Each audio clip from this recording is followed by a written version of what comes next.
I'm Tim. Very nice to meet you all. I am the director of online experience at Warby Parker. I'm actually from Philadelphia originally. I went right up the street at school at Temple University, so it's really nice to be back here. When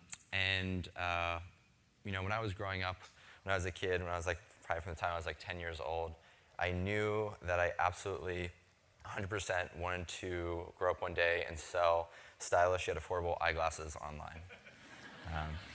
I'm kidding. But I knew what I really wanted to do as I started really thinking about that question more seriously many years later, was I was really drawn to interesting brands and business models. And that's why I kind of gravitated toward Warby Parker when it first started. And for those of you who don't know, Warby Parker is a vertically integrated eyewear brand. We design, manufacture, and sell our own branded eyewear starting at $95, and that includes prescription lenses. And then for every pair that we sell, we distribute an additional pair to someone in need through one of our nonprofit partners. And what I'm here to talk to you about today is sort of the growth of Warby Parker and kind of a brand case study in a sense. We're only about 3.5 years old, so we're kind of in our toddler phase of maturity right now. But we've done a lot, and I think it might be interesting to kind of walk through the genesis and see how we've come and how we're kind of meshing together, not just online, but how we've morphed to blend in the offline retail world as well. So how did Warby Parker get started? 4 guys who went to school at Wharton, about 30 blocks away that way.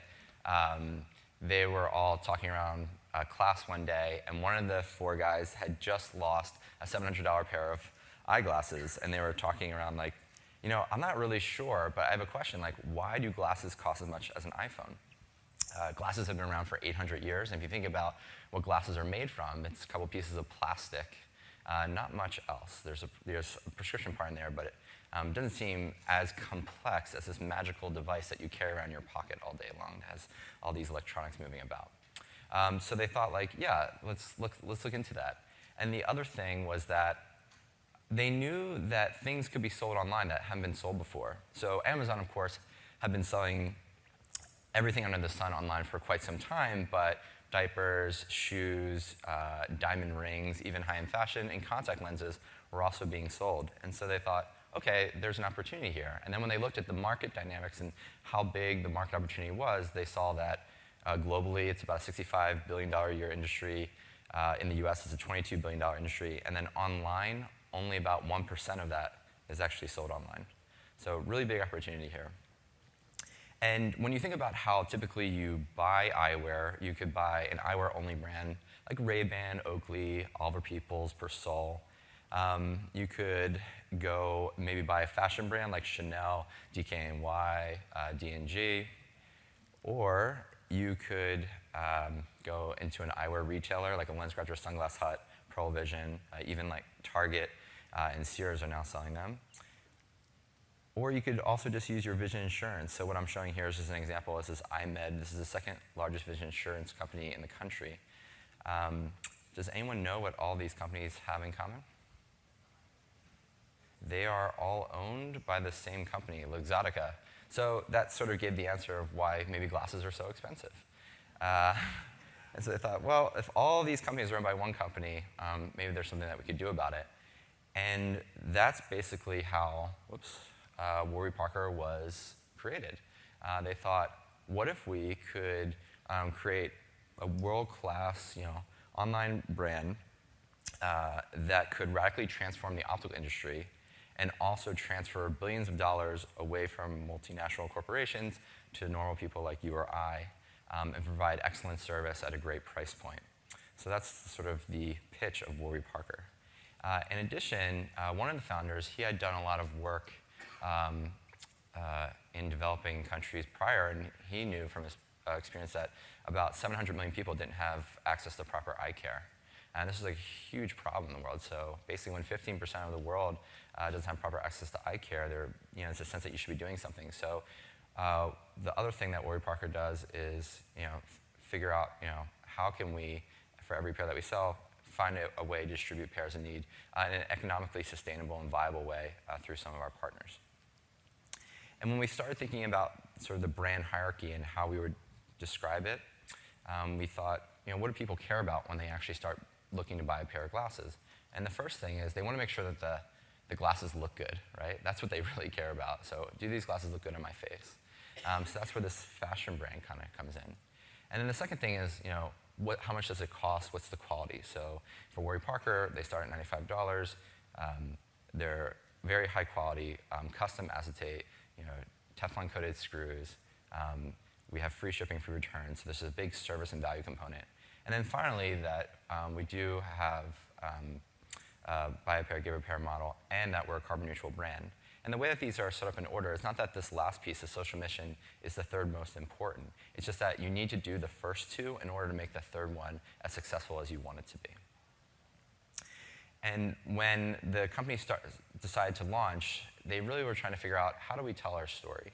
And there are a million ways to tell a brand story and kind of get in front of people. And the first thing they decided to do was launch in features in GQ and Vogue. And the feature in GQ called them the Netflix of eyewear. And so they launched in these three features, and what ended up happening? Well, within 3 weeks, they hit their first year sales targets. They sold out their top 15 styles in 4 weeks. And then we had a waiting list of 20,000 customers after a month. So these are all good problems to have. And then what ended up happening after that was all of these other press outlets came kind of flooding in, wanting to write about the same story. And so we found that kind of telling our story through credible sources has been a really strong piece for us. The next thing is, how do you create experiences? Experiences that people want to talk about, people want to share with their friends. And one of the things that we ended up doing in 2011 for our first Fashion Week in New York, there are a couple things you can do for Fashion Week. I didn't know this before I started working there, but there's a difference between a runway show and a presentation. And a runway show, fashion show, is exactly what you think. There are models kind of walking up and down a catwalk. And a presentation is where you rent out a really nice studio in the meatpacking district, and you have models wearing your product, and people walk up, and they just take notes and take pictures, and they walk away. And we decided to do something a little different. And what we did was we staked out this great reading room in the New York Public Library. And I don't know if any of you guys have ever been there, but it's this huge, massive, beautiful room with long stretches of tables. And the last two tables, you cannot use a laptop at all. It's only for reading. So for now, it's kind of inundated with tons of laptops and people camping out using the internet. And what Warby Parker did was, in the morning of this day that we did this presentation, we staked out the last two tables. We basically had placeholder seats there, people waiting there for 8 hours or so. We sent out invitations to 30 fashion editors all around town and told them to show up at the steps of the New York Public Library. And we actually didn't even use the name. We said, come outside Bryant Park, outside the building with the lions in front of it, because we actually didn't have the permission of the New York Public Library to do this. So the invitation just said shh on it, and with the address to show up.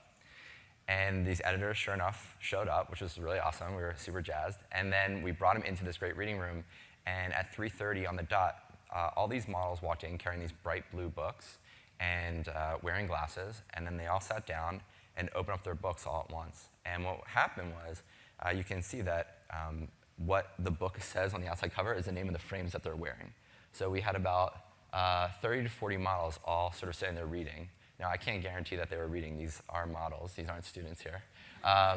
But they did this for about 15 minutes, and all the editors that were there, were brought there, were running up, taking pictures, and writing notes and all this stuff. And then all the security in the New York Public Library was kind of running around, and they were trying to figure out what was going on. But nothing sort of illegal was happening because everyone was just standing there reading. So they really couldn't do anything. And then at 3:45 on the dot, everyone closed their book and got up and just walked right out, and that was the end of it. And we actually did that the day before Fashion Week started. So the next morning, when everyone in the press were reading all their fashion outlet stuff, they saw this thing from Warby Parker, who did this sort of hush mob, they called it, presentation in the New York Public Library. One of the other things that we decided to do was really be super transparent with our brand and our company and everything that we're doing. And in, I would say, late 2011, there was obviously this trend growing around doing infographics and presenting all sorts of data and mashing it up and spitting it back out and just getting it passed around the web. And we thought, well, why don't we do the same exact thing, but let's make it into kind of an annual report. If you think about typically how an annual report is done, it's a bunch of really bland, boring financials that public companies have to put out every quarter. And we thought, well, why don't we do the same thing, but because we're a private company, we don't need to disclose any financial data, we can just make it really fun and about like the inner workings of Warby Parker and what makes us tick. And there can be some things that are culture related, some things that are business related, and some things that are just like plain fun. And so one of the things here that I'm going to show, this is from this year's report, but is this little factoid. And every employee has a fun fact. And this one's is, I have held Michael Jackson's baby blanket in my arms. And we just thought that was like a really awesome fact. So peppered throughout this annual report are like little facts about the company. Here's an example of one. The first one we did, and this is just showing web traffic over time for the year, kind of showing the growth. We sort of chopped off the axes so you can't really tell the numbers and the scale. We showed what kinds of people come to our site, what operating systems they're using, what countries they're coming from, how many people are coming from mobile devices. And then my favorite part here is down at the middle, or down at the bottom right, and this is showing you the most commonly misspelled keyword searches for Warby Parker. And if you zoom in on it, there are all these different ways to spell Warby Parker. Luckily, Google led all those people back to us. And the one thing I want to highlight here that I found really interesting, and like we all found very funny when we were doing this internally, is this one word, Warby Parker. So we had a good chuckle about that. And like as we were thinking about it, we're like, that would actually be like a really awesome site to make. And so 3 months later, we launched warbyparker.com on April Fools. And what we did was we just cloned our entire site. We had a fashion shoot with professional dog models. And for those of you who have not had the pleasure of working with professional dog models, they are 1,000,000 times better than professional human models. They will do anything you ask them to do, even kind of be very still and silent as someone grabs your ears and spreads them all the way across the page. And this was a really successful thing. And kind of, I skipped over the juiciest part of this, but going back to this, when we launched this just to show off to our customers and say, like, thank you, we want to give you an inside look at the company, just so you guys have any questions, you can kind of take a deeper look. And we launched this in January the first one we did of January 2012. So as every retailer knows, January is the hottest month of sales, right, in the calendar year. But we launched this and we thought, oh, this would be kind of fun to share and hopefully get some buzz. What ended up happening was so many people took this and shared it. It ended up being our 3 highest consecutive sales days in the company's history at the time. We had no expectations and no idea that was going to happen, but that was a very pleasant result. And sort of same thing happened here when we launched Warby Parker. For the first 3 days in April, this site had 2.5 times the amount of traffic that warbyparker.com had. We eventually kind of brought people back over. If you kind of dug into the site, we kind of pulled you back over to warbyparker.com. But one of the things we thought about is like, it's very rare that you're going to be introduced to an eyewear brand through an April Fool's Day prank featuring dogs wearing glasses. And so we wanted to differentiate ourselves by doing stuff like this. One of the other things we started doing recently, actually just launched yesterday, is dipping our toe into TV. So everything I showed you before is very kind of like lo-fi, kind of DIY type stuff. And this is a little more polished in terms of traditional advertising. But we didn't just want to shoot a TV commercial and just have it seen, and that's it. So what we did was we built a whole entire site around it. So when you come to our site, if you want to know more about this commercial, you can kind of come in and you can go around and watch the commercial and then go to each different scene. And every scene here has about like 10 or 12 different hidden objects that you can click on and understand why we included that in the commercial. These are all these little details that we think are relatable to our brand, why we chose to do it in a certain way. A lot of these things, if you're watching the commercial, are like blink and you'll miss it. But we wanted a chance to invite customers and fans and anyone else who wanted to know to come back and say, hey, you can find these little details about Warby Parker and see the kind of thought that we put into everything that we do. Another way that we kind of think about growing the brand is think about what kind of partners make sense for us to partner up with.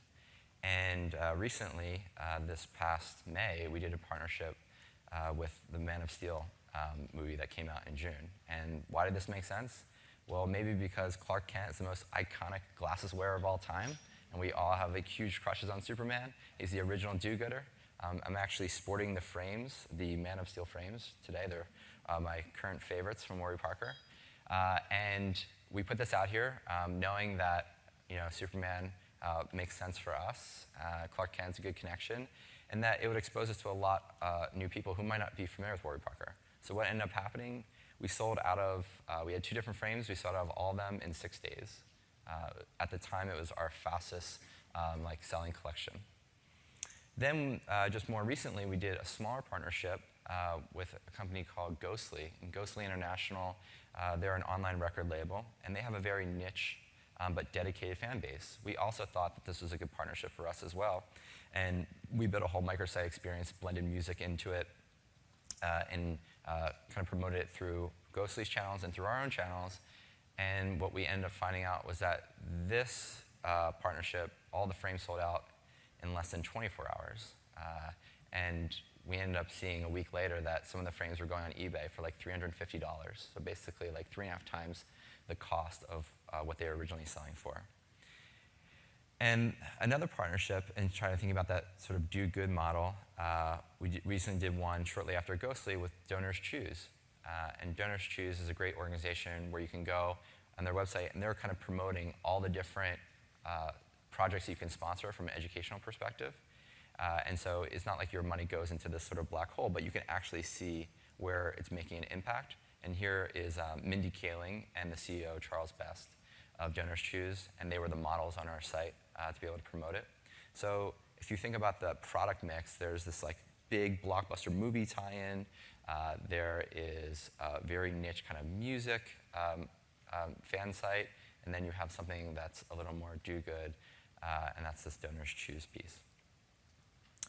One of the other things that we really want to focus on is having an awesome customer experience. And selling glasses online can be very tricky sometimes. And here's an example of a question that we get on Twitter. Our rule of thumb is that anytime someone tweets at us, we'll answer them. So we answer every single tweet that we get. And this is a question that came up where it's like, how do your blue mirror sunglasses look? That's a really hard question to answer in 140 characters. I can kind of tell you, I could maybe show you a picture, but depending on the angles and the light and everything that's happening, they could look wildly different. So what we decided to do was record a video. And we opened up our Mac laptop, fired up our iSight camera, took a 30-second video. Actually, this one I think is only like 20 seconds or something. Uploaded it quick to YouTube, took that link on YouTube, quickly put it back into a tweet, and sent it back. And this is our response.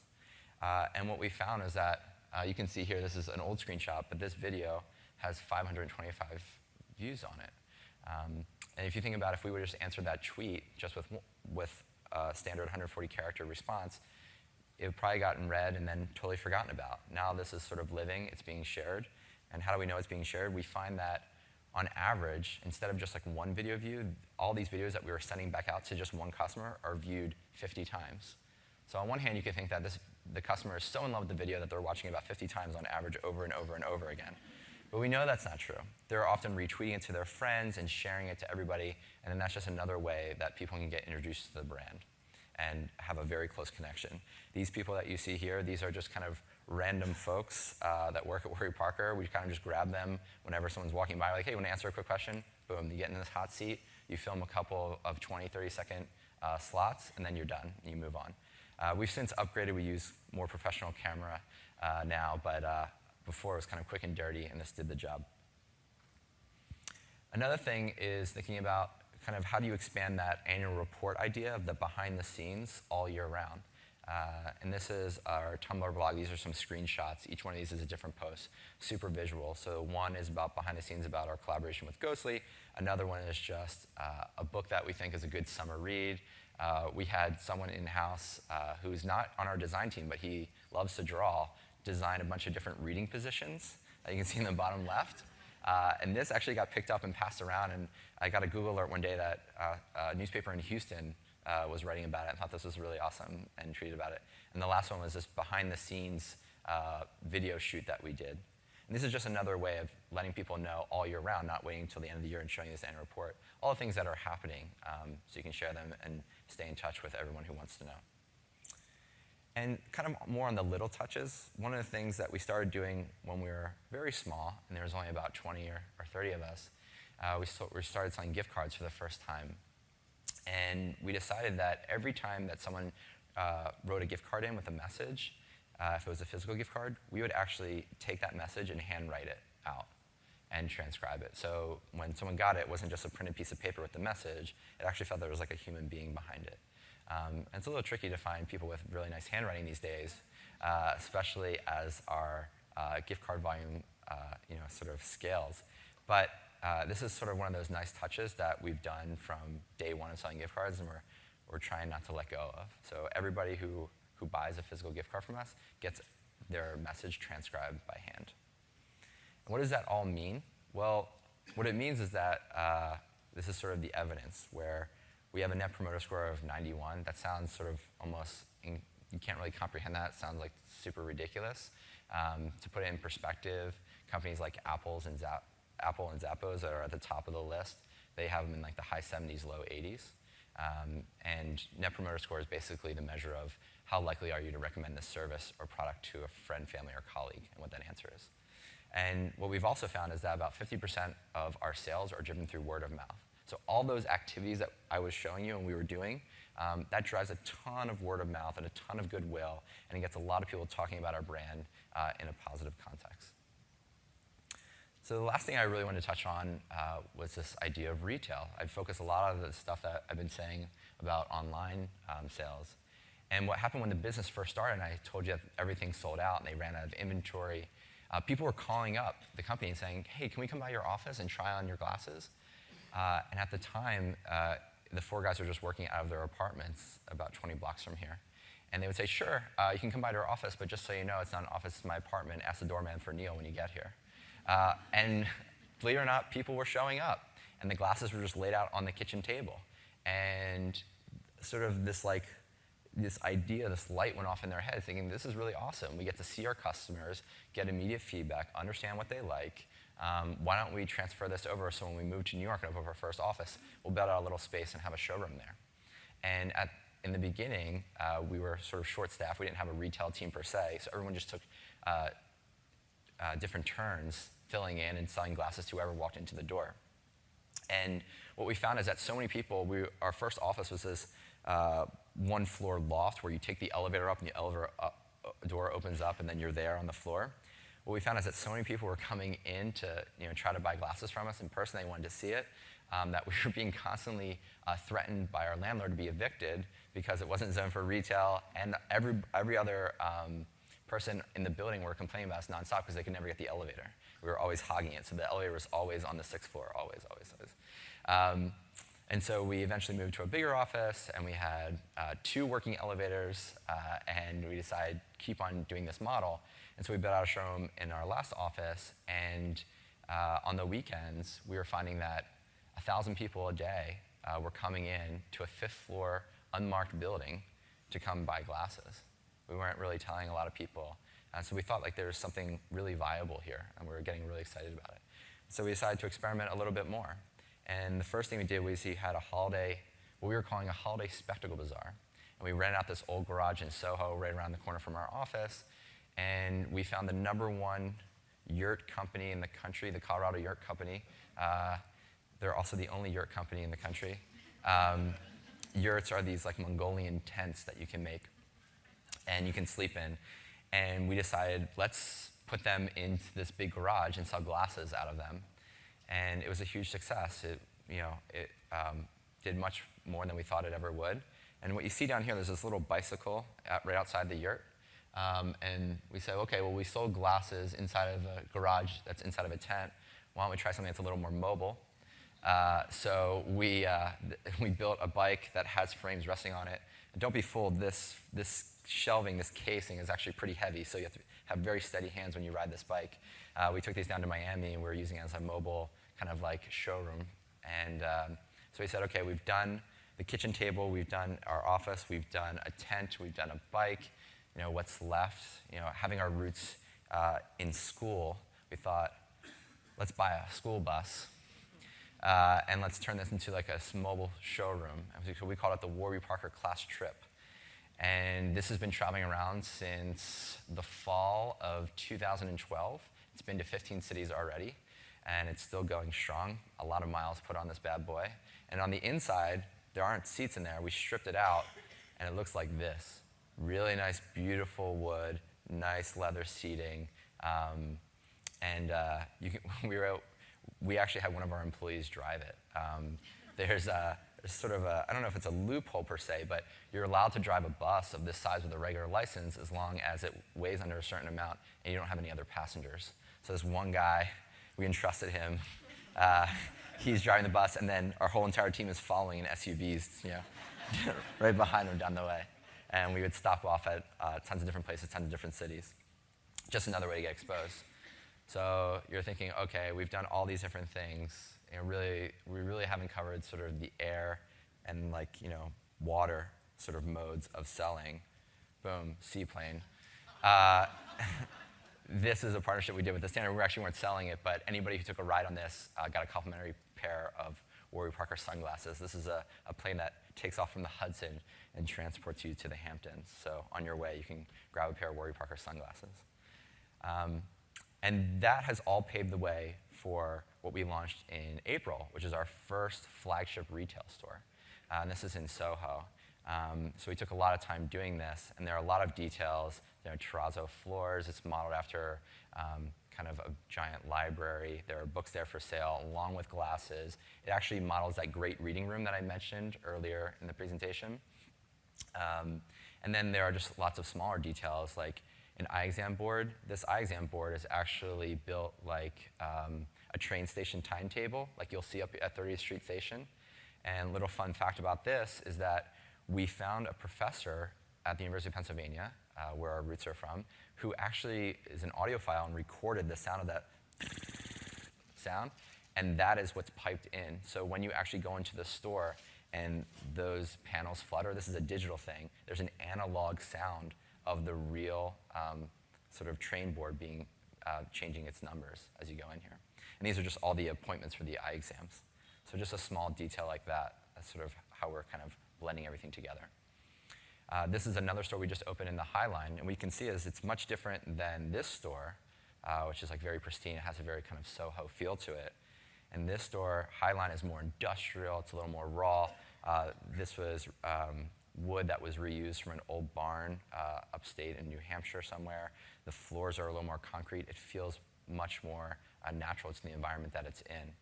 And that's how we've been thinking about all of our stores. So they're not going to be uniform, but they're going to kind of mold and blend into the environment that they're staying in.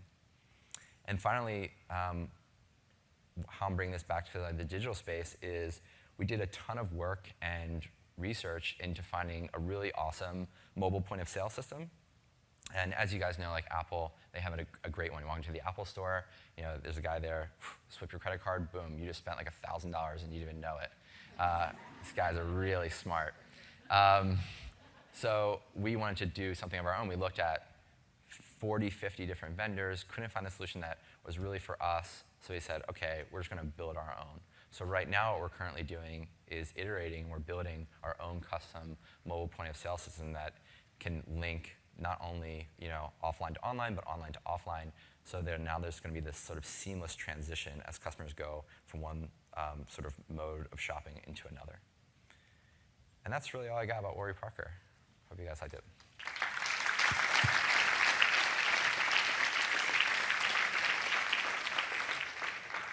All right, got 2 questions up here. Okay, I'll just go down the row. That was great, thanks. I think it's fascinating that you guys started online, but then ended up going back into retail and some traditional channels, school bus, pop-up shops, whatever it might be. Were you involved in the decisions of when you decided, well, we have this online shop, we're showing people glasses in our apartments? What was the decision process like to actually go retail? How important was that? And how important are all of your retail spaces, given your pretty broad reach online now? Yeah. So it was a decision. I think it was just more of experimentation and iteration.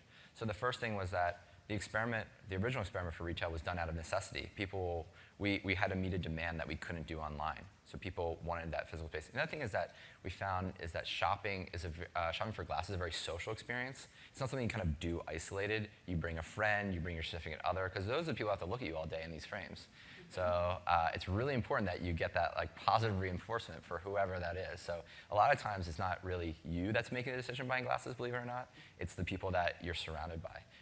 And kind of hard to huddle around a computer and do that. And so the retail space kind of allows for that. So it started off with just like, from the kitchen table to like the office, to a pop-up, and we just kept on iterating and seeing how far we could stretch it, and then learning along the way. There were definitely things that we did, at first that weren't that great, or we couldn't do, so we couldn't have eye doctors, right? We had to send you somewhere else to get a prescription. Now all of our retail stores come and you get an eye appointment there, right there on the spot. And if you get an eye exam right there on the spot, the likelihood of you buying glasses is almost 100%. My name is Janet Valenza, and I'm from a company called Pop-Up Artists. We create and operate turnkey short-term selling space. And what we do often is we advise clients on how to integrate bricks and mortar with online, not just from a marketing point of view, but also from a fulfillment point of view and inventory point of view. And I'm just curious what your plans are in that area at Warby Parker, and how, going forward, online and offline will be integrated. Yeah, I think very basically we look at, it's not online versus offline, it's just retail, like period. Like there are a million ways to buy something, and that's what we're looking at. So we want to deliver that same consistent experience across. That means you have to have the same access to that information. That means that if you do something in the retail store, hopefully we can use that data that happened there and translate it back online. So for instance, if you came into the store and I knew who you were, and I said, hi, how are you, and we signed in, and you looked at 3 or 4 frames, but you didn't pull the trigger, and you're like, oh, let me think about it, I would be able to like send that back to your customer record online, so you could take a look at them there. Maybe I could showcase them more prominently as you're shopping around the store, around the shop online. So we're basically looking to have it as seamless as possible and blend that data back and forth. So there's not like these siloed camps of like, oh, you're on your phone, or oh, you came into the store, or oh, you saw us on the bus. Just make it very holistic and very tight. Everybody says that, but we feel that we have a pretty good head start because we're coming from an online technology-driven point of view, and we're not working backwards. And we're trying to be as soft as possible. That's why you see that mobile POS is not just about like checking out, but it's about grabbing as much data as possible and customizing it to the way that we think would be helpful for our customers. Will you be expanding into children's wear? I think, I actually don't know the answer to that. I will say that the market for sort of adult wear is incredibly large. And actually, when you look at it, children's is a very, very small piece of the pie. And I think we have a really long way to go before we kind of, totally nail and capture the adult market. And actually, I think the stat is something around like the age of like 9 or 10, maybe a little after that, you can almost start wearing kind of adult-sized glasses. So if you really think about, being able to fulfill someone who's 10 to 80 years old versus, probably 5 to 9, that market's, we want to focus on this one first. All right. Thank you, Tim. That's all we have time for. Yeah, cool. Thanks, Ed.